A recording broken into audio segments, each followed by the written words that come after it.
And welcome to this episode of the Smart Leader Sell podcast. I am Jessica Lorimer, leadership coach, sales expert, and today I am joined by one of my new favorite entrepreneurs in the book, who I was lucky enough to meet at Dan Meredith's Brighton Business Bonanza a couple of weekends ago. Welcome, Mark.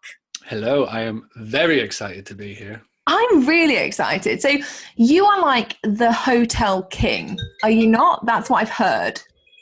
Yes. So what I do is I help small hotels, guest house owners, get more bookings. I used to be a hospitality owner, and what I decided to do 2 years ago was going to stop running a hotel and just help other people to basically do what I do. I love it. And I love that for a couple of reasons. One is obviously because I really like hotels. I mean, and I say this, but that's with the caveat of I like good hotels, you know, ones that aren't kind of horrible, have dire decor, rubbish beds, you know, the kind of ones that have wine on tap and good food are my favorites. And also because it's kind of unusual for me to get to interview somebody on here who has a brick and mortar or works with brick and mortars, because everybody, as soon as they go into the online world, it's like everyone rejects the fact that there are actual businesses out there who still have locations. So this for me is really exciting. Nice. Yeah, I mean, one of the big things that I wanted to do when I started doing Boostly was to help the brick and mortars, because when I was the hotel owner and I was looking out there for help, there are a few hospitality marketing companies and they did start off helping the little guys, but they start building offices and they start having staff, and then there's no money in the little guys and they naturally just gravitate towards the big chains. I've come from, and my big unique selling point when I'm talking to a guest house owner, say, or a small hotel owner, is that I've done exactly what they've done. I've got up at 6 a.m, done the breakfast, gone back, done the emails, the Facebook, and then gone back to do checkouts and stuff. So I know their pain points, and I never ever want to leave that behind. I'm quite happy just being a one-man band. I've had staff before. It's a nightmare, you know. So I've had like the 10 teenagers running around and all that high school drama. I'm done. I'm quite happy being one-man band and just helping other hospitality owners just get more use of what actually Facebook is, because a large majority of guest house or hotel owners are 40 plus or 45 plus, and they've had their business longer than actually Facebook's been around. So when you're saying to them, oh, do a post and do a 360 video, and they're just literally just like, what? And I try and just what I think I'm quite good at. I used to teach 3 and 4 year olds how to play soccer, play football. Oh, nice. Travel the States doing that. And if I can teach little children, 3 and 4 year olds who are little spacemen who haven't got a clue what day it is, football, I think I can teach 45-year-olds how to do a Facebook post. That's my reasoning for doing all of this. I love it. To all of the 40/45-year-olds out there, it really can be that simple. It really, really is. I've got a 2-year-old and I've got a 4-year-old. And if I can teach my 2-year-old, who is a savage, how to play football, I think I can teach a 45-year-old a Facebook post or an email marketing. So that's my reasoning to it all. And bear in mind, my 2-year-old is so much of a savage. He literally just closes his eyes and runs into walls, doors. Oh my gosh. Yeah, I don't know where we found him, but we're going to keep him around. When the stork dropped that off, it was unique. It was a very unique. We love him, but he's a savage. That is amazing. I absolutely love that. And I think the thing is, kids, I've heard, because I obviously don't have children, nobody in their right mind would trust me to be responsible for another human being.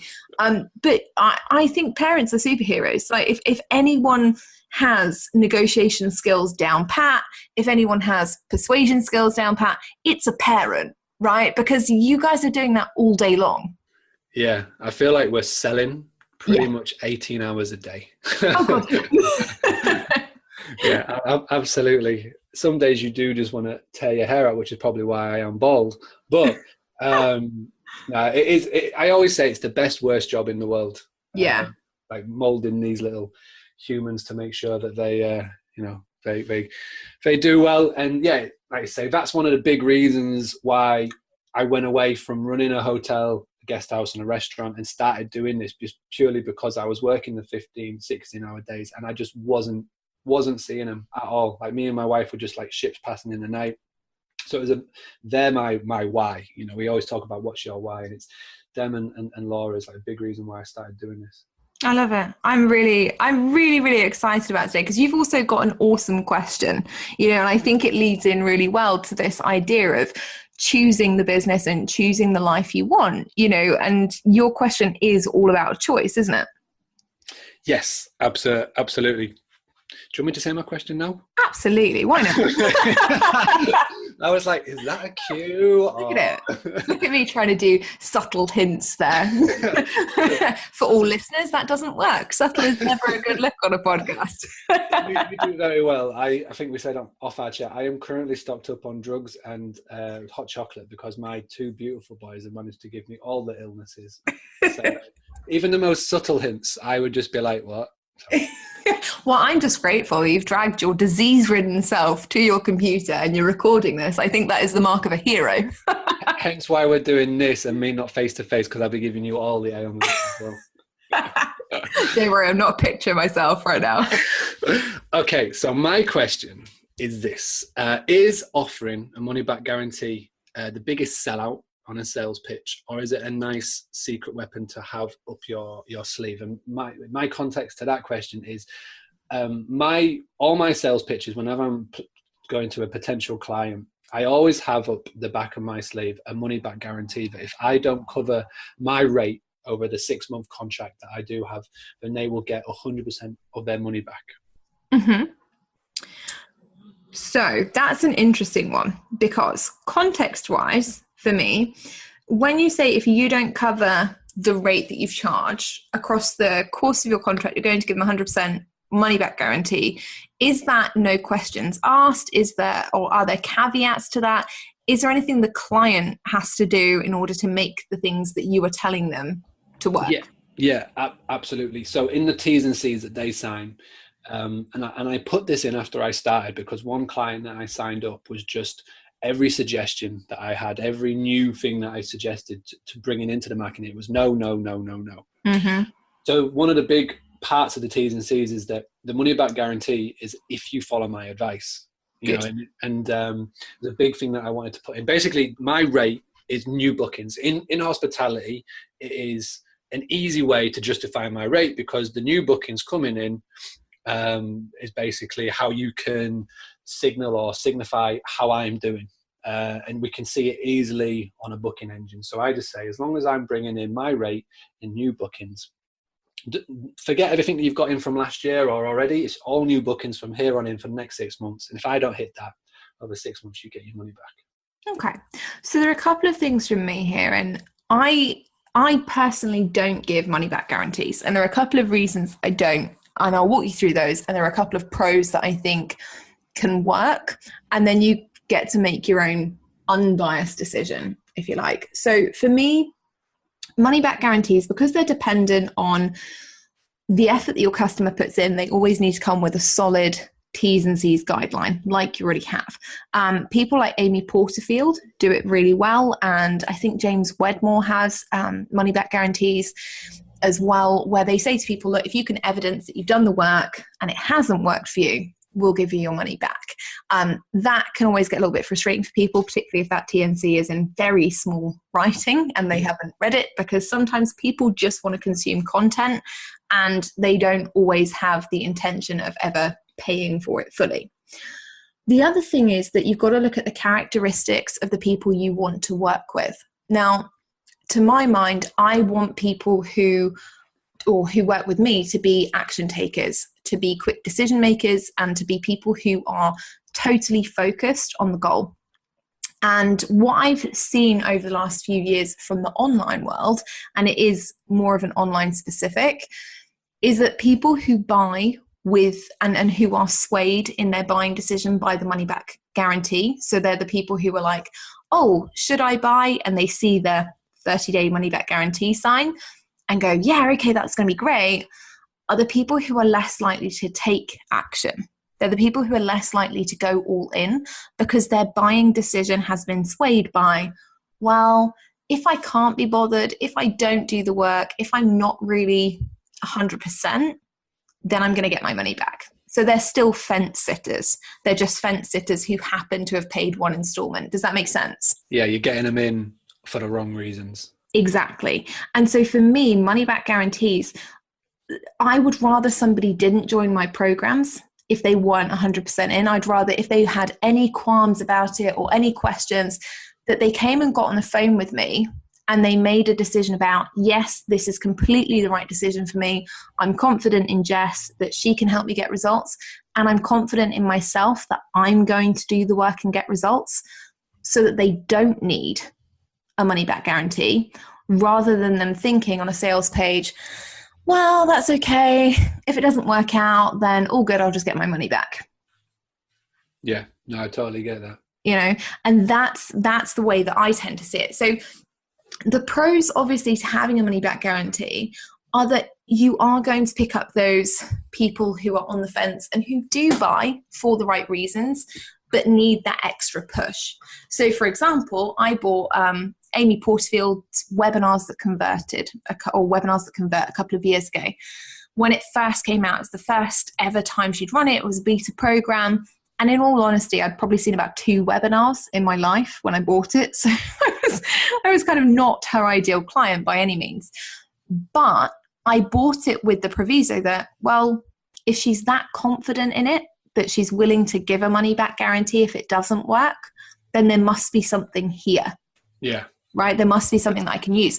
And so that was my mindset at the time was, well, if she's willing to stake her money on it, it must be good. And I did it, and it was a phenomenal course. Equally, and let's be fully transparent, I've bought things that had a money back guarantee that were not great.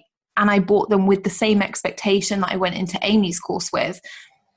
And I have requested refunds on them because I've been like, do you know what? I've done the work. This wasn't what it was set out to be. And so actually, as a consumer, I feel like I'm entitled to ask for the money back guarantee to be fulfilled. So I think, you've got to take that into account. You're always going to get a couple of people who will come into it with the right mindset. But if they're disappointed, they are going to come back and ask for the money back guarantee. Yeah. So I think the caveat would that be that if you are 100% sure that what you have created is the best product that you could possibly do, or, you've got a client that 100% offer it, but, well, you should never go into something you're 50-50 about. But, if it is that, you think that, hang on a second, would this person get the full benefit of what I'm doing? And if, exactly. if there's any doubt in your mind, then just stay clear of that. What would you do then? And sorry if I'm not allowed to answer follow-up questions. No, you are. Ask away. That's the whole point of it. So you've got somebody on the fence. You've done your pitch. And I'm thinking back to one I did last week. You've got someone on the edge, 50-50. Do I go? What little things could you say during that point that you don't have to rely on a money back guarantee to get them over the edge? That's a really good question. So I would go back to the client, and my question to them would be, what's stopping you? What's stopping you being 100% about this right now? And ask them to lay it on the table for you what their major concern is. Because a lot of the time, people's initial concern will always be, well, I'm going to have to spend this money and there's no guarantee that it will work. But in all honesty, they could have a money back guarantee on the table and it still may not work, and they'd be out of the time, right? They'd have spent 3 months trying to do something that didn't work. So yeah, sure, they'd get their money back, what they originally paid, but they're not ever going to get the hours back. Yeah. So really money is not a massive issue in that case. What I would do is I'd go back and I'd ask the follow-up question of, okay, what really is stopping you, and seeing what that is. And I'd also ask them, is this a stretch for you, or would this investment be a stretch for you financially right now? Because if they say yes to that, yes, this would put us into distress about money for a couple of months and it would cause them pain. That they are not necessarily going to be in the right headspace for your services anyway. They're using it as a magic pill rather than actually looking at it as a solution. Does that make sense? Yeah, massively. And then if they come back to you with the transparent question around what is really stopping you, and they say something like, actually, we're not sure that we're going to get enough time with you, or we're not sure that the support would necessarily work in our favor because we don't want weekly calls. Instead, we just want to kind of like ad hoc catch up with you as and when we have a problem. You can then factor that in instead and say, okay, well, how about instead of doing weekly calls, we organize a fortnightly catch up, and in between you have access to me via Voxer or via email, and you can just shoot over any major questions that you have and I'll answer them within 24 hours. That's amazing, because I've always, again, head up my ass is just, you think it's all about money, but sometimes it could be time. Yeah. Like, say that I go down 3-6 months and say it doesn't work and I get all my money back, but can I get 6 months of my time back? Exactly. So this is something that I did last week, and it falls under buyer's remorse. So I signed up a client, give them the money back guarantee. And this is live, like this is literally Friday to Monday. Over the weekend, got an email. He signed the T's and C's, and he just said, listen, man, I'm really, really sorry. I just can't afford this at the moment. Feel free to give me a call back. So it was over a weekend, so I did have a think about it. Called him back on the Monday. And long story short, I've gone down the route of, instead of being a flat rate, of doing a commission style service. So like proper J. Abraham, go in and just say, right, so instead of you paying me a flat rate, instead it's going to be 5% for every booking. So if I fail to bring in anything, you don't pay me any money. I did have a bit of a hindsight, because on Friday when he signed the T's and C's, I do an onboarding with him and I get all of the login details. So I was able to go into the booking manager and see what he was bringing in on a month-to-month basis, which helped me come up with that 5% mark. And I'm so confident as soon as I get working with somebody, I can make a difference. It's just getting in and working with that person. So is that something that you recommend as a buyer's remorse, flipping it from a flat rate to a percentage, or is it something that you just want to stick to your guns? Again, if they're not ready to commit financially, just take a step back and come back to them at a later time.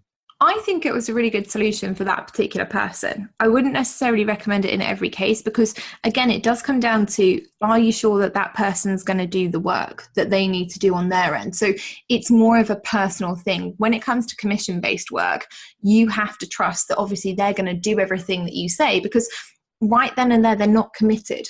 Yes, they've signed the terms and conditions. Yes, they're happy for you to go out and make them the money, but are they willing to do anything on their side? And they're not financially committed to actually making anything happen. So they're not financially committed to taking action themselves. They're kind of in a space where they're like, oh, cool, well, technically, Mark could just do all the work for us. So, unless you really trust them, or unless your T's and C's are like super stringent on happy to work on a commission-based model, but in order for me to do that, we'd need to take some kind of deposit from you to make sure that you have that financial commitment. And then these are the actions you need to take. And we'll assess that every 2 to 4 weeks to make sure everybody's doing the right job. Otherwise, you could get screwed by some people who are not as honest and don't have as much integrity as you do. And I wouldn't want to see that.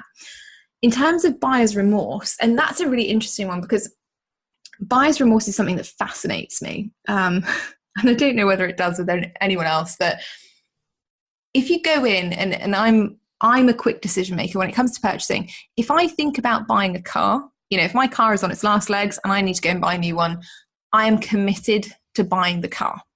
Yes, it's a pain. Yes, it's going to be a financial outlay that I wasn't expecting. Yes, I'm probably going to have to go to 3 or 4 garages, make the decision, etc., etc., etc.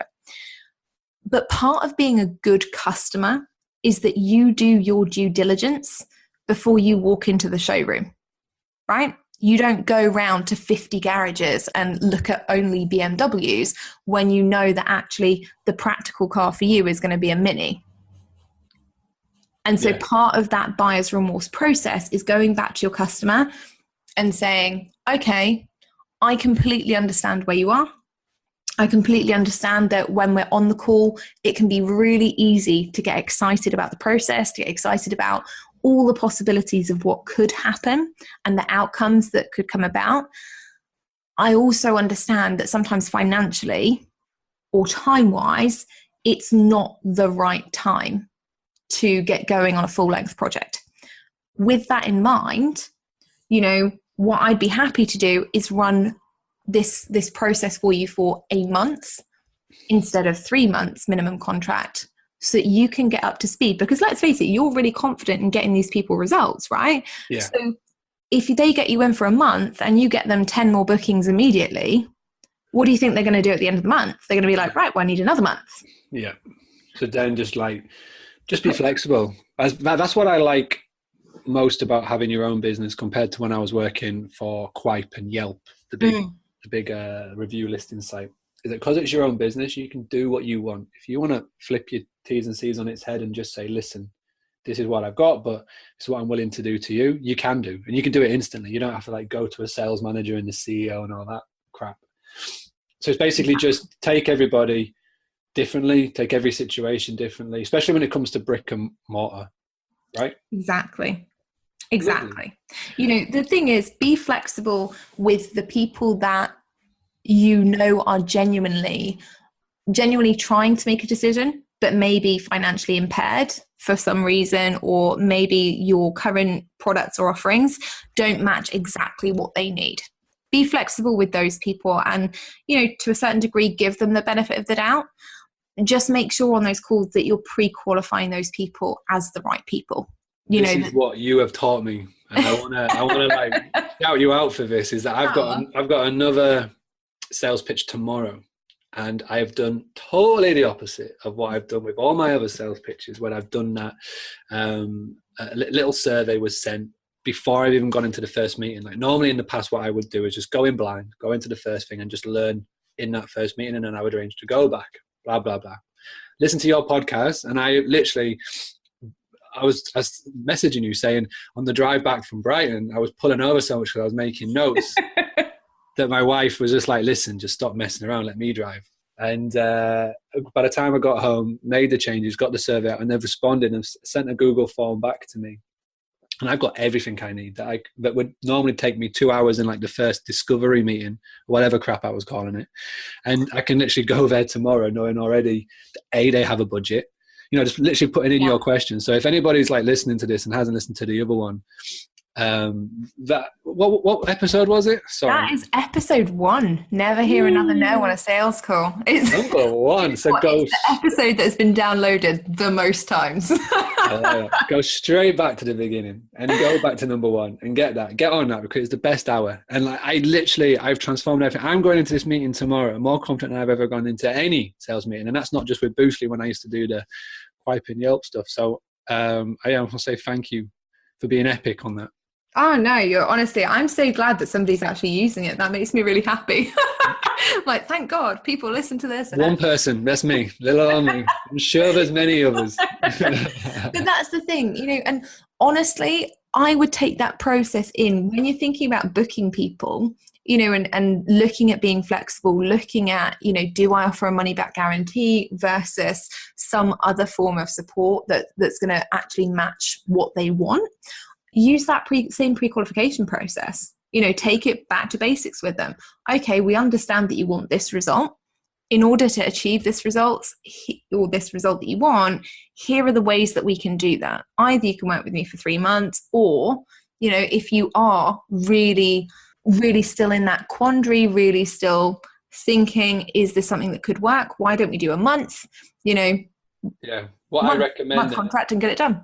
Is I've got very stingent T's and C's. I'm going to go back to the lawyer or whoever I got to do it and get a few. So then you've got a flexible commission one, you've then got your stingent one, and then literally you've got Dropbox or whatever you've got it on, you can send it to the email and get it printed off there, and then depending on which way you're going to go, because that is so true, where in the past I have been pretty strict and just say, listen, this is my service, this is my T's and C's, and it has fallen on either side, but if you can be flexible, it helps you close that sale. Exactly. Has that been helpful? Has that been everything you needed, or is there anything else that I can possibly give you so that you can rock all of these sales meetings? You've done more than I was saying to you in a message. You've done more in the space of 2 weeks than people I've been listening to for years on podcasts or reading blogs. And it's amazing. Like I said in the first time I contacted you, I thought I was an all right salesperson, but then you came into my world, and it's been amazing. All the free stuff that you put out is better than what a lot of people are charging for. So thank you so much. I'm just sat here blushing, so like, oh, thanks. Thanks, guys. No, I am 100% sure that there'll be so many people who are listening to this who will agree. So thank you for being epic. No, you're so welcome. You're so welcome. And like I say, you know, I really think the trick is for you is to keep it really simple. You know, be flexible with the right people, pre-qualify everyone, and you'll be living in Spain by the end of next year for sure. That is the goal. Get these credit cards paid off and get to Spain. No more feeling crap. Oh, and when you're living in Spain, I'm visiting. I'm just throwing that out there and like, I'm coming over. I'll see you and Laura and spend a couple of days tanning and, you know, doing all the stuff. Absolutely. Perfect. So if we have any people, because I know I do, weirdly enough, I know I have a lot of people who are running brick and mortar businesses. If they are hotel owners, guest house owners, where can they find you? Where's the best place to connect with you? Lovely. Okay, so the first place to go into my world, I guess, would be my website. So it's boostly.co.uk. So BOOSTLY. I realized that when I started it was going to be called Boost Hospitality, and I thought I got a shot on it. By calling it Boostly, it does sound like Bruce Lee. So I basically, it's called boostly.co.uk. If you want to get me on Facebook, it's just fb.me/Mr. Mark Simpson. Ooh. Send me a friend request, and we've got a really cool community that I can drive you to. And if there are anybody who's got a guest house, a rental, or a hotel, and they want a little bit more help, I'm just about to launch a membership site as of January the 1st, 2018, which is going to be cool. I've been working on it for quite a while. There's a lot of people in the same Facebook groups that we are a part of that have been helping me with that. So it's awesome to nearly there. And it's it'll be basically, I just wanted to record loads of videos, loads of tutorials, and just basically take it off my Facebook group and put it onto a site. And again, that's going to be helping everybody. It doesn't matter. I've got it split down to beginner, advanced, and expert. So it doesn't matter what level you're at. You can come on and get some up from it. And that's been my baby for the last year. So I'm really excited to get that going, which is all part of the process to make me less of a service-based business to being an online product-based business, which means I can then get on that little plane this time next year and get to Spain. I love it. I love it. Thank you for coming on and being so awesome. I really appreciate it. And guys, you really, really do need to go and check out Boostly. Mark is an absolute hero. He puts out daily vlogs. You know, this is somebody that I massively admire because daily vlogs, even when he's sick, it's incredible. I heard you like sputtering away there. I'm like, Today's vlog is going to be me on the sofa. I've had poorly rants. I've been like ranting, like some poor guy dropped off ringtones, teas to us today. He's been doing it for months, and I was like, we don't want your ringtones. Just go away. That's amazing. So I've been having rants today on my basically what I do is I go on. I love Instagram. I know you're a Snapchat fan, but I'm an Instagram. I love the Instagram, and I do post on the stories. And then what I do at the end of the day is I take all those little mini stories and I use this free app called Quick. It's like a GoPro app, and it's free. You whack them all in there, and it does all the work for you. So it literally, within less than a minute, it's transformed it into a little mini movie. That's wicked. So I do it while I'm putting the 2-year-old to bed. So yeah, and it's done in 5 minutes, and it's up on the Facebook. But that has helped me so much. I started doing it when we were traveling, because my wife's got a travel blog which is called twotravelingtots.com. And at the start of the year, and this is why Facebook memories is going to become very depressing as of a week's time, because this time last year we were getting ready to go to Thailand and India and Bali for 3-4 months. I'm going to be sat in Middlesbrough like wallowing in self-pity with like all the wine and chocolates. But we basically did that this year, and one big thing that I wanted to do was start doing little daily videos on the Facebook page, just to let people know what we're doing, more so just to send back to family and friends, but also for us as well. And then when I got back in March, I was like, well, I like doing this. It's easy. You know, I was literally doing it at the end of the day, and I just started doing it. And I thought, well, I could document. You know, I was a big fan of Gary Vee last year. I used to watch all of his stuff, and he's always like, document. And his message got a little bit boring, but I took it on. I just thought, right, I'm going to document my start of business and just do it in Instagram and just sort of say, right, this is my start of business. I'm also a dad of 2 kids. I'm also a husband and, you know, support Liverpool. Like, this is my daily life. And just from starting doing that, long story short, it meant I got put in front of the local university in Scarborough, and they hired me to be their digital marketing expert for their courses, which was insane. Just from doing daily videos, it just got me in front of somebody who wanted to get people on board to teach their courses. And just from me documenting my day, it got to there. So my advice, start doing daily videos. That's amazing. That really is amazing. And there you go. Honestly, Mark's daily videos are hilarious. I watch them at the end of my day. I know you've almost got me into Instagram stories. Today, I even asked the question in my membership community, how do I use my Facebook business page stories? So there you go. It is coming eventually. If there's ever any way that I can repay the favor and you want to jump on the Instagram, just let me know, because I will give you all the tips. I will more than glad to. I will literally, I'll help you just to get you on the Instagram. Because I tried to tag you in today. I couldn't do it. On my story, I was like, God damn it. I'm on Instagram. I've got 5,500 followers. Don't know how, but. All right, well, you need to send me your handle, and then I will do. Tagged in today's daily story. Can't wait. Well, there you go, guys. Make sure you go and connect with Mark. He is, as you can tell, an absolute hero. Make sure you go and find him on Instagram, watch his daily vlogs. And if you are a hotel owner, guest house owner, rental owner, make sure you go and get in touch with him about Boostly, about his membership site starting in the new year.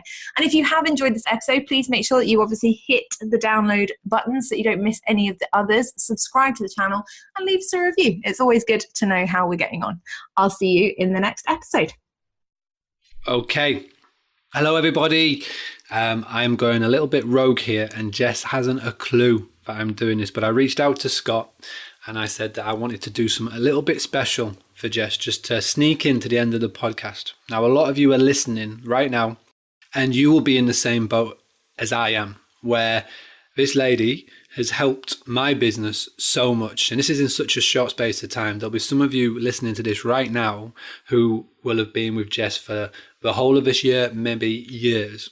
And I wanted to do something just to say thank you. And I'm going to take full advantage of me doing a podcast today with her. And I'm going to try and sneak this little bit in on the end. So here's what I want you to do. Pay attention right to the very end, because it's got a little bit of homework. Number one, if you've not done so already, for the first little bit of brownie points, I want you to go to iTunes, Stitcher, all of the podcast sites, and I want you to go and leave a review on Jess's podcast. Number one. Number two, and this is what gets you the ultimate prize. If you go onto your personal wall, so not your business page, go onto your personal wall, tag Jess in it, and just write a little bit about her and her podcast and what she's done to your business, which is your favorite podcast, and just say thank you. Hopefully when this comes out, everyone is still feeling festive and cheerful, and you'll just want to say thank you to Jess and everything that she does for free. I have worked with and listened to a lot of sales podcasts over the years, and Jess is by far the best to listen to and gives you the best advice for free. So everybody that does those two things, number one, go to iTunes, Stitcher, etc., leave a review, and then go on their personal wall and give her a shout out. Don't tag me in it, just tag Jessica, and then send me a private message or email info@boostly, boostly.co.uk. Let me know that you've done it. And then as a thank you from me, I will sit down over a Skype call or a Zoom call or whatever and just do a 15 minutes chat with you. I didn't want to say this on the podcast, but I am part of Planet Dan in the Coffee with Dan and Espresso with Dan team. For anybody who's part of those groups, you'll know how good those groups are, as well as Jess's. And so I'm quite good at all the marketing, quite good at just having a chat with somebody. Let me know where you need a bit of help with, and I'll just give some advice along the way. So it doesn't have to be hospitality. Now, this is a no sleazy sales pitch. I've got nothing to sell you unless you are a hospitality owner, and I've got all the things to sell you. So all I want you to do, go and do those two things. Show Jess your appreciation. Even if you don't want a little chat with me afterwards, go and do it. say thank you, show your appreciation, and let's try and make her blush in the new year. All right, thank you so much. Thanks for listening. I look forward to seeing all of you, giving Jess Lorimer a little bit of love. Thank you.